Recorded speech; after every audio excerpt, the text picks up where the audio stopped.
Hello guys and welcome back to another episode. This time we're going to be handling two web challenges from CTF. It is a CTF that was running this weekend. And the two challenges that I've been able to solve are college dash tour, then Metaverse. I just started challenges a few hours ago, and the second challenge really amazed me. That's why I just decided to do a recording on it. So without much say, let's jump in. So we're going to begin with the first challenge called college dash tour. So let's just copy the link, go to a new tab. Let me just increase the font so that it can be visible to everyone. Then let's just try to access the site and see what you're going to get. So we get a page, a web page with the title saying a tour of UCLA, or University of California, Los Angeles. And as you can see, it says that if you just read through this is how exactly you're supposed to be collecting the flags. But this challenge is a bit easy. So to just collect the flags, what you're going to do is press Control U, which is going to give us the source code of this specific web page. And let me just increase the font a bit by pressing Control Shift then plus sign. Then as you can see, to collect the flags, we just need to collect these portions of the flag. Then you're just going to put them together so that you can actually get the flag. So let me just copy them to Notepad. So this is supposed to be the first one. Let me find the second one. So it's supposed to, let me use Control-F, then specify LACTF, then calibrate 2. So as you can see, let me see, here is the second one. Let me just copy it. I'll then go back to my notepad, paste it. Then let me try to find number 3 by just changing my search to be number 3. Then let's go back. There is also an index.css. Let's see if you can get it. There's a match 1 out of 1. So here it is. Let's just copy it. Let me increase the font so that you can see. So here it is. This is the third portion of the flag. So let's copy it. Then paste it in our notepad. Then let's go for the fourth one. Let's go back to the main page. As you can see, here is the fourth one. So let's just copy it. Okay. Then let's look for the fifth one.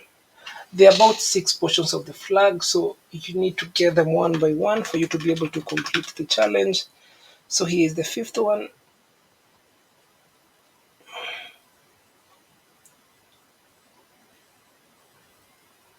So let's just copy it. Then let's find the last one, which is the sixth one. So if you look here, you can see we have the sixth one here. So once we combine all these portions of the flag, we are going to get the correct flag for this specific challenge. So let's just combine them.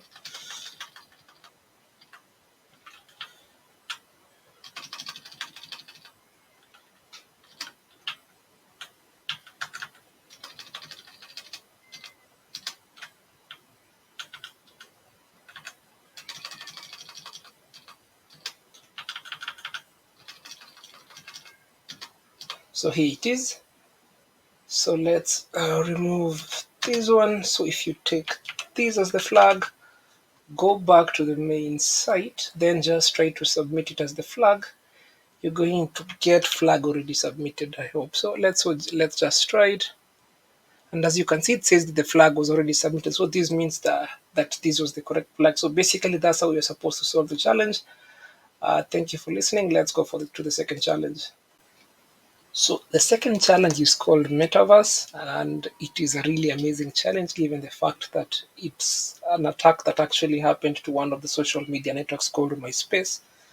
At the year, I think it was either 2005 or 2006, whereby there was a worm that spread on the site. So basically, this challenge is actually geared to that specific vulnerability that was exploited on MySpace in the year 2005.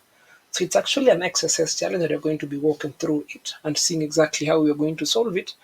And if you just look at the challenge description, it says that Meta Center the Metaverse and Meta post about Meta things. All you have to Meta do is Meta register for Meta account, and you're good to Meta go. Then it gives us a link to the site. So let's just copy the link to the site, then try to access it. See exactly how even the site looks like. Then from there, I think I pressed the wrong thing. So let me just do it again. So there it is.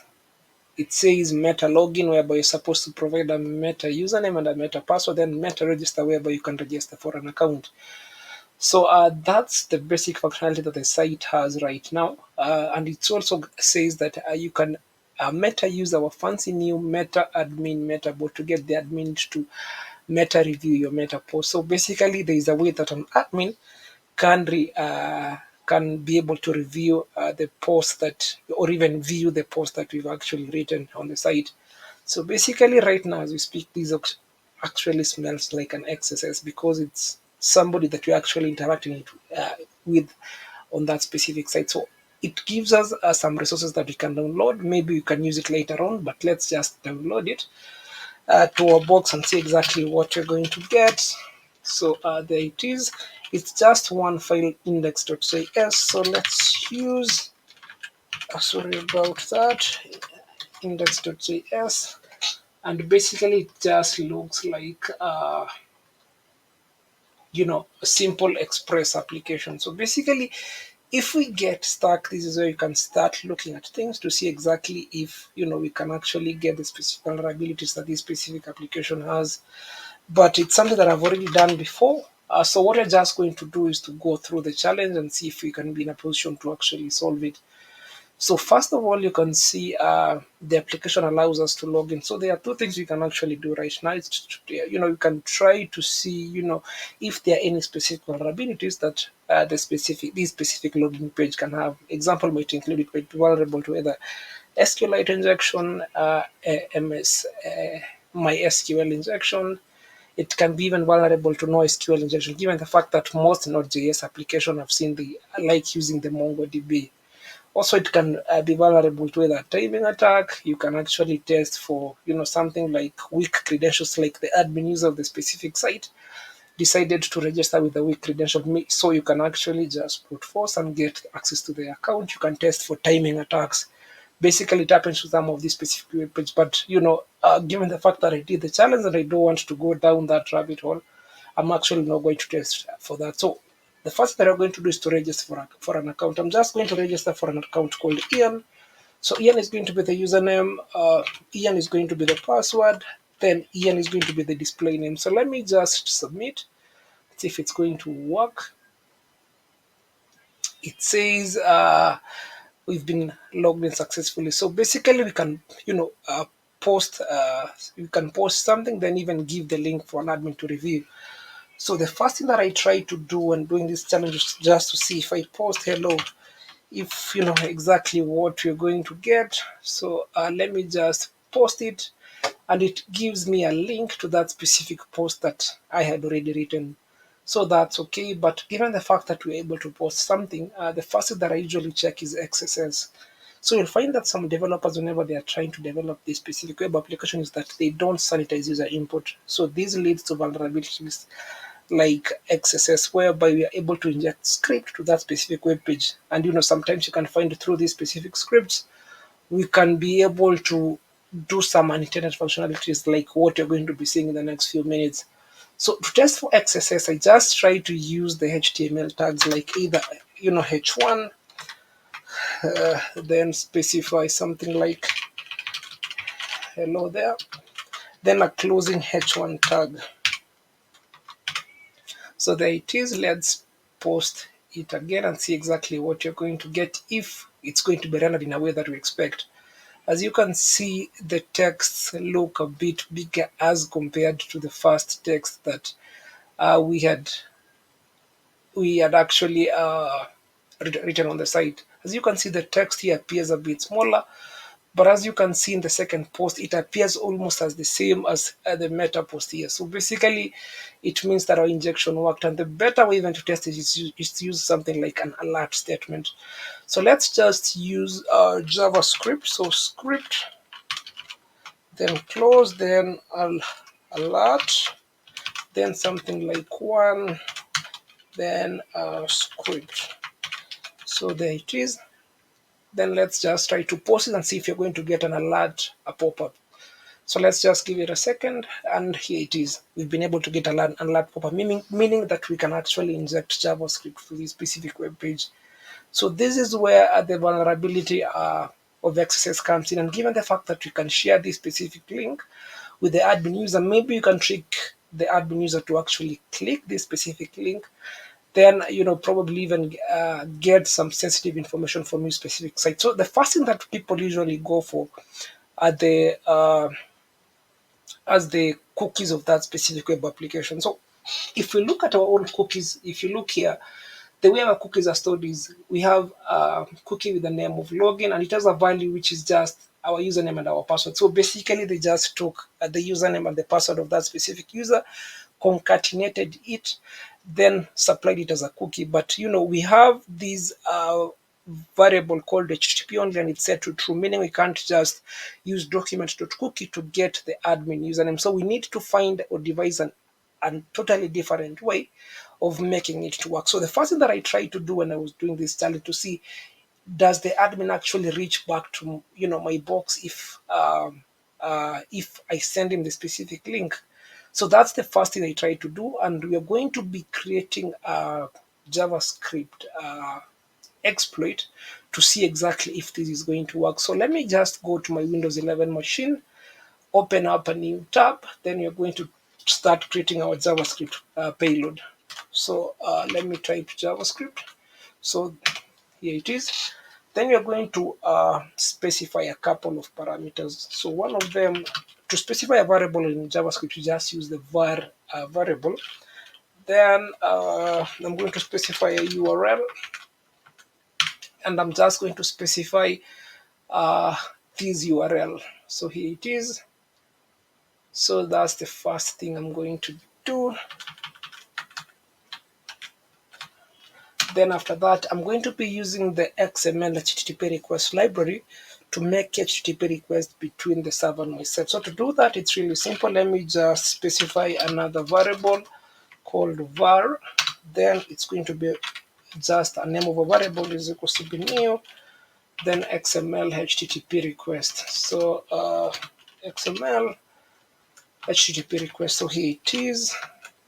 So we've been able to define that object. Then next you're going to be using it. So to use it, you're just going to use request.open to open a request. It's going to be using a get method. Then first of all, I just need it to reach to myself. So this is where my the attacker URL is going to come in. And to do that, what I'm going to do is to create another variable. So let me type var, then attacker, then equals, then we're going to specify it later on, but that's where it's going to go. So let me just use attacker, then it's going to be true. So the last thing I'm going to do is to do request.send to actually send the request. So this is supposed to be our exploit. But basically, for the system to be able to reach our box, we need to do some bit of port forwarding. But instead of going through all that hassle, I'll just use a tool called ngrok or ngrok. Basically, it just punches a wall through my firewall and allows me to anyone that has the specific link to my ngrok server to be able to access my box, using the HTTP method. So this is the URL that I'm going to use. Let me just paste it in the attacker variable. So there it is. So anybody that accesses this URL will actually be able to access my my box. So there it is. The next thing I'm going to do is to stand up an HTTP server so that ngrok will be able to redirect any request to my HTTP servers. You can see it receives request on this specific URL, then redirects it to localhost port 8000. And if we go to the next pane, you can see my HTTP server is running on every interface on port 8000. So basically, we're good. So the next thing I'm going to do is to copy these. Then what I'm going to do is to copy it, then go back to my Kali Linux box, go to my browser, then just try and see if it's going to work. So there it is. Let me create the post, give it a second, and let's see if it's going to work. So as you can see, something already accessed my page. This means that it actually worked. So let's just send the same link to the admin user to see if it's actually going to click it and access our page. And to send the link to an admin, we need to use the specific URL. So let me just open the URL in a new tab. Here it is. This is supposed to be the admin bot. So let me paste the URL that we've received. Then let's just verify that you're not a robot. Then let's just click submit and see if you're going to get somebody access to our page. As you can see, somebody accessed our page. And this means that actually admin is accessing the site. So right now as we speak, we are able to make the admin to be able to access our site. But what exactly can we do given the fact that we've been able to find an XSS? So the first thing that I had, or a thought that I had when I was doing the test initially, was to see if we can actually be able to view these authenticated portion of the web page that the admin is also seeing. Because I was actually thinking was the fact that he has a node that probably has the flag. So that was my initial thought, that what if we try to just click this page and access that link, then probably try to access that link to see if you're going to get the flag. So to do that, it's really, it's not that hard. We just need this URL, but I believe we already have it in our script in Visual Studio Code. So to make the admin user, first of all, what you need to do is to make the admin user to access his authenticated portion of the web page. Then the response that you're going to get, you're going to encode it in a base64 format, then send it to our own specific web application. So let me just start coding it, and I'm going to change the first URL to be URL to tell it that first of all I need you to access this site. Then the next that I'm going to do is to change the true to false to tell it that what the script needs to do is to ensure that this page finishes running before it tries to execute the other portions of the page. So basically that's the first thing I'm going to do. Then the next thing I'm going to create another variable called response. So response, it's just going to hold the response that we are going to get from this specific first request. So it's going to be request.response text. So here it is. So basically, that is just going to contain the response from that specific site. Then we're going to create another XML HTTP request. So I'm going to create another variable. Then it's going to be request2. It's going to be new XML HTTP request. So let's close it. Then the next thing we're going to do is to open it. So it's going to be rec2 dot open, and I've made a mistake up here. So basically, whenever you're trying to write this JavaScript, it's not going to use the cookies that are already available on that page by default. So to force it to do that, what you're going to do is to come up here before we send the request and tell JavaScript rec to represent request, rec.with credentials So rec.with credentials equals true, to tell it that whatever cookie that specific session is using, it should actually use that same cookie. So basically that's what you're supposed to do. So the next thing, after it gets the response of that specific web page, we just need it to send the request to our box. So to do that, you're going to do this. Then after that, you're going to specify the attacker URL. Then to concatenate a string in JavaScript, you just use a plus. Then you're going to specify colon content equals. Then you're going to specify a plus b to a to base64 encode it. Then the response of that specific web page. Then this you can just use a true because we don't need this page to finish loading before even sending it. So there it is.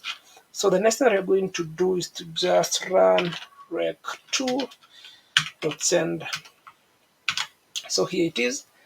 So basically, just to explain the script a bit, what it's going to do is to, first of all, create a new XML HTTP request.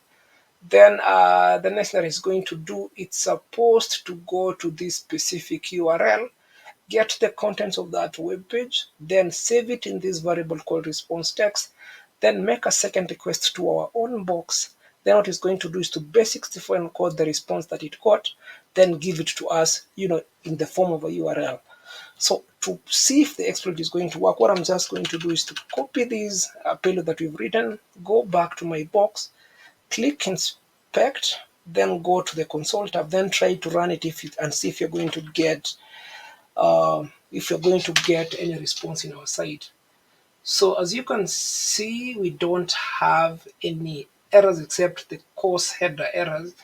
So if you go back to our box, you can see something happened there, and we've been able to get the response. So basically, if I just decode this entire base64 blob, you'll see that this is supposed to be the HTML of our specific web page. So the next thing that I did was to come again here to my Windows box, copy this payload at the second time, go back to my Linux box, go back to the web application that we are trying to attack, then try to set this specific payload on my post. So here it is, script, then copy the payload, then try to post it and see if it's going to work. So let me post it. There it is. So we've been able to post it. Let's see if we have managed to receive. So as you can see, we've received the second request on our web application. So I just took the link that we have received. So let me just go back to my homepage, get the link, then try to submit it to admin and see if you're going to get him to click the link. So let me just copy the link, go back to the admin bot that is just supposed to simulate an admin logging into the site. So here it is. Let me try to submit it and see if he's actually going to click it. So once we get visit successful, it means that the admin visited our site. And as you can see, we've been able to get this, which is okay. So let's try to decode it and see exactly what we're going to get.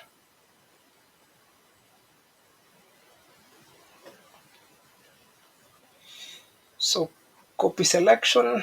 I hope this is the link that the admin clicked. So let me just do an echo -n, pipe it here, then try to do a base64-d.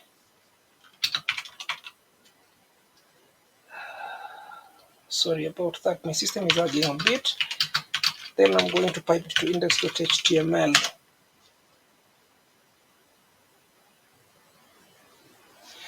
So I hope that worked. So let me just open up a new tab, move index to index.html. Then let's go to our browser and then try to see if we can access it. So http://127.0.0.1, then try to access port 8000, whereby we have hosted our HTTP server. So as you can see, we actually don't get anything interesting. So we've been able to access admin's portion of the site, but as you can see, his site is just empty. So basically, it doesn't have anything. It doesn't have any post. So this one appears to actually be a dead end. So we've not been able to access any interesting information from admin himself. And the reason as to why I know we were able to access admin sites is because, as you can see in our own site, we already had some various links. But in admin portion of the site, it just appears empty. So basically, this one didn't work. We were able to access his authenticated portion of the site, but it doesn't have any post present. So basically, that attack vector failed. So the next functionality that the site has is you can actually try and make friends with anyone. So basically, if you know the friend of the name of your friend that is already onboarded on this specific application, what you can actually do is just type their name, then they can be onboarded on the site. And to just demonstrate how this one is working, I'm just going to try and make just send a friend request to myself. So let's just go to Babsuit, intercept the request because we're actually going to need it. Because for us to be able to craft a payload, we actually need to know the exact parameters that the HTTP is sending. So as you can see, what is happening is we are sending a post request to /friend. So the next thing that I tried to do was to see, can I be able to cause the admin user to actually, make a friend request on my end? And to do that, we're just going to be using another JavaScript payload. So let's just craft it even before sending this payload to the backend server. So let me just copy the URL, go back to my Windows box, I believe for the last time, because we are almost done, and I'm just going to be creating another variable. Var is equals to be request 2. So it's going to be request, let's just say request 2 or 3, because you already have 2 is equals to be new. There it is. Then XML HTTP request. So there it is. Then let's just click request 3 is equals to open. And remember, what's supposed to happen is this time you're supposed to send a post request, not a get request. So to send a post request, we just input the HTTP verb. Then from there, the next thing that we're going to do is to specify this specific endpoint /friends, which is just going to represent the link to be able to send a friend request. Another way you can actually make our script to be a bit more pretty than how it is right now is to come back here and just create another variable called friend is equals to, sorry about that, friend. My keyboard is actually misbehaving. And there it is, equals, then specify this. Then just to make this appear a bit more pretty, let me just cut it, then copy paste it down here so that variables actually just takes the first 3 lines. So there it is. Then just to be able to call that variable, I'm just going to be using a friend. Then it's just going to be a true to tell you that it's supposed to be an async request. Then basically that's the first thing you're going to do. The next thing that you're going to do is to specify a couple of headers. So the first header is supposed to be with credentials because this is an authenticated portion of the site. So we just want to use the cookies that admin already has a session for. So to do that, it's a bit simple. We're just going to be using rec3 dot with credentials equals true, as I've been able to explain before. Then the next thing we're going to do is to specify a couple of headers. So to be able to send a post request to the site, first of all, you need to have these specific content type application /x www form URL encoded. So let's just specify these in our script. So to specify a custom header, it's actually simple. We just specify request tree dot set request headers. There it is. Then I think it requires 2 strings. So one of them is supposed to be the type of header. So in our case, it's supposed to be content type. Then the value of the header, which is xwww form URL encoded. Then the second thing that we need to, I'm not exactly sure if we even need to provide anything else. I believe it's just that, because for the cookies, it's already predetermined using the with credentials. So to send that request, you're going to be doing rec3 dot send. Then what you're going to be sending is going to be this specific payload, which is username is equals to Ian. So let's just copy it, go back to our JavaScript payload, then paste it down there. So there's another header called content dash length, but I believe the web application is actually going to be able to craft it the moment it's sending this request. So basically, I don't think we even need to worry about that. So let's just put a comma there. Then I believe our payload seems fine. So let's just copy our payload. Then first of all, go get a POC and try to friend ourselves and see if it's going to work. So let me just stop intercepting these requests. Go back to our application.